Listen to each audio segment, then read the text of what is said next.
where we cut the chicken up in strips, pop it in the batter, and fry it up real good, and just have it in the rice, big chunks of it, you know. And I imagine it'll taste good. Everything else seemed like, even the stuff I don't eat, it seemed like people like it. So that's what a green thumb is, that you plant things, and a greasy thumb is the same way. That even though food you don't eat, it tastes good because you get a feel for it. Plus you bother people all the time. How did that come out? What does it need? Okay, so what do we say? F boss man. F boss man for his stage, his all the stuff boss man got. F him. He can keep it. No, look, the guy, and like he didn't miss the boat. He's blowing it on everything. Anyway, we talk about it every week. So we will, with Allah's help, we'll upgrade our food service. I'm going to go soon and get more pans and tops, so we'll have them here. Pans and tops, because fresh pans on top of the food looks good, when you take it off. Okay. Are there any questions or any comments about... I bought a waffle maker. It's the same one downstairs, waffle maker, the waffle iron. Right. It's the same one's downstairs. I couldn't get two of them because it's no longer being manufactured, so it's like a used one, but it's still supposedly functional. It won't be here until Monday, though, of next week. So, inshallah, when it gets here, I'll bring it in and test it out and stuff.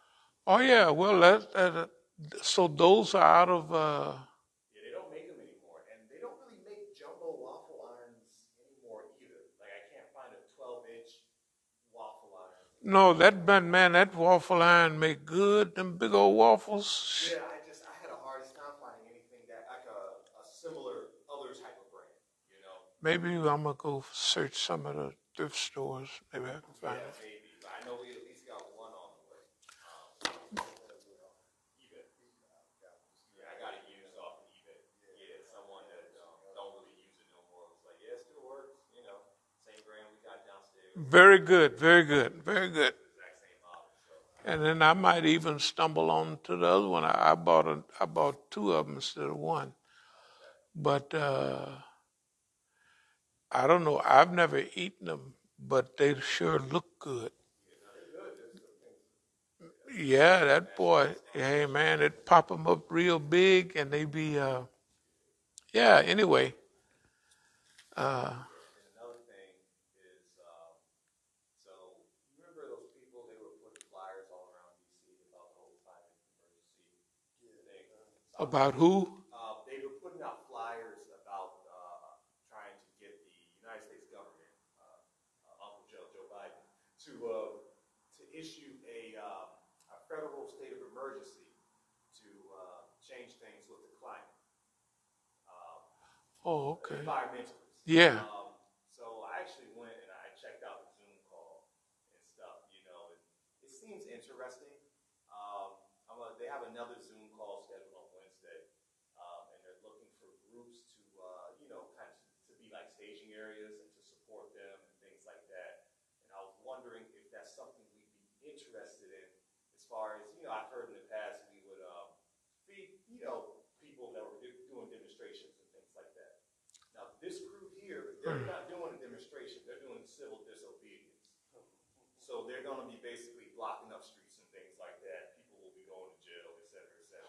Okay, well, no, we can go down there with cameras and stuff. Okay. No, whatever they do, we'll give them nonviolent support or something like that. Yeah, so that's We'll just tell them, no, we got our own type of confrontation, but not that. No, that'll be fine. Yeah, no, that's going on. Inshallah, I'm gonna check out the Wednesday. So the Wednesday is planning for when they're going to. Yeah, like they're looking at the first week of July. Is when they're gonna, basically, kind of at some point during the first week of July, basically shut down the district with, people just sitting in the streets. That's not a bad idea. Because, see, things of that, okay. Yeah, and I've been researching it too. I'm like, I was looking it up, and the whole climate clock. We got about 7 years and I think 60 days to set this to get to carbon zero. Carbon zero. If we don't get to that, and it's over. It's game over. Look, they're not going to do it. You almost have to handcuff them, put them in jail. They're not going to. They're not. I'm for those people, so we'll help all we can. In fact, if I don't know what necessarily this is basically the group behind it are kind of a coalition of different groups. They call them sister organizations. These are liberal lefty types and things like that.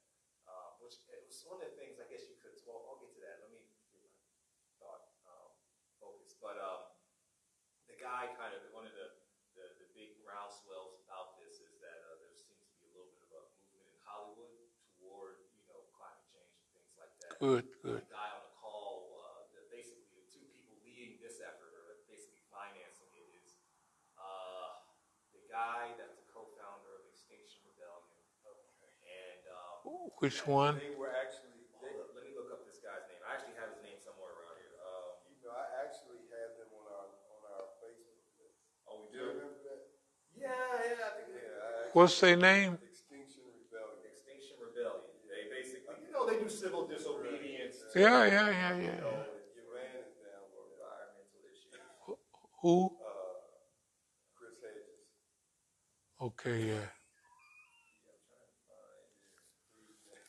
Well, no, Chris, all of those people are very nice what they say, but the government do put people out there to say the right thing. And they're everywhere. I mean, everything that I get. Okay. Yeah, it was, I think Adam McKay is a director, basically in Hollywood. He's not, too big. He's directed a lot of movies. He's not an actual actor. Okay. But, it's him and I think Roger Howard is the guy that kind of spearheaded Extinction Rebellion. The guy's kind of. No, they have to get Hollywood. Look, they got to get Hollywood involved because that's who people. And it's a few of them that are. The dude, Adam McKay, is just coming off of putting together this movie. Really, it's a satire about the environment called on Netflix. It's really popular. I haven't had a chance to watch it, but it's called Don't Look Up. Oh yeah. So you know it, okay. Don't what? Don't look up. Don't look up. It's a satire about the environment. An asteroid is coming to end. Right. Nobody talking about it. Right. Anyway, Right. everybody's going about their day. The government, the politicians, industry, nobody paying attention to it, and the asteroid finally comes. Yeah. I mean, I didn't see it, but I remember the hype that came out about it. But yeah, it's a satire about our environmental issues.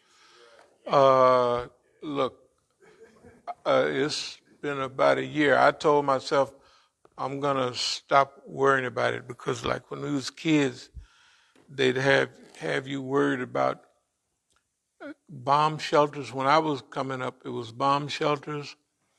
It was the end of the world coming that we hide under a desk, duck and cover. They called it at school. Duck and cover from an atomic bomb that burns everything, pop, just like that. That if you're close to the wall, it'll leave your imprint burned on the wall. And they telling you duck and cover under a wooden desk. I tell you, the people is crazy. But anyway, so when I was coming up, that was a thing to make people afraid of atomic weapons. But see, when you fear all that stuff, they can manipulate the people. And so that's why I said I ain't going to be paranoid about it. But now the climate is another thing, because the climate, that's kind of real. And they look stupid. Like they just looking at it, and 4 or 5 people try to clean up a thing that it'd take 100 to do, and that's real. So yeah, we've been down with environmentalism. We just want to be with some authentic people. Yeah. First meeting went all right, they're a little bit, they seem to be at least aware of sabotage and infiltration, because they're keeping detailed plans close to the chest. So okay, all right, that's promising. Well, no, they have to be. Huh? They know the game they in. Right. The really detailed type stuff, the buildings, the intersections they're going to cover, they're keeping that close to the chest. But, No, that's fine. That's fine. They have to. Right. They have to, because the stuff that we go through, they couldn't take it. Usually, white people are not built for. Yeah, that's what they were talking about. People on there, kind of breaking down in tears, talking about their experience, arrested and things like that. Disobedience. A lot of people that are kind of pushing for this in D.C., these are tree hugger types up in Canada that would basically chain themselves to trees and go to jail and stuff. Yeah. That group, Very good. South of the border, so to speak. But They got other white folks. They'll spike a tree. They drill thing in there, and the lumberjack cutting that boy and hit that iron rod, and it'll almost kill him. So they say they're bad, but anyway. yeah, that was it. And it's like one of the things is like I was tripping about that. It's like the only Negro representation on the call was like the rainbow people, and it was like a nigga on the call with like pink long fingernails talking about how love and stuff. And I was like, Don't worry about all that. You know what? Remember where the world is. It's not where the world is. Not where you want it to be. It's where it is. that's true. And when you start with now, if you have some Salafi view of who you gonna work with, you won't work with nobody, because every other person is some kind of funny. It's too many funny people for them not to be funny. Yeah, it don't. Bad, and then at the end, that Negro, he started to kind of dry bang and everything like that, talking about how he need donations and this and that. Because they the place, bro. What are you doing? It's just making us look all Negroes look bad. Stop it. Well, and that's where a lot of patients. Remember that our position is we want to be in a arena of where we can help secure the success of the movement. We visualize success, and they won't have the experience that we have. No, they don't. And I saw that. Yeah, nobody has the experience. None of the black groups, because see, they wiped out. The thing I realized a long time ago, look how fast they got Imam Jamil, and he's a veteran of the group. Okay, supposing we wasn't had a cap on violence and had all that stuff, we would be gone too. So we're going to have to teach. I feel like that will be our main job, is to teach the ethics of longevity, how to survive long enough to finish the job. That's a big deal. Okay. Also, I was looking at, I know we planned about doing a feeding this Sunday, but I was looking at heading out of town to spend the weekend in Richmond. No, go ahead. We'll this Sunday. So I will be here for Friday Juma to go out to. Yeah, Friday Juma is fine.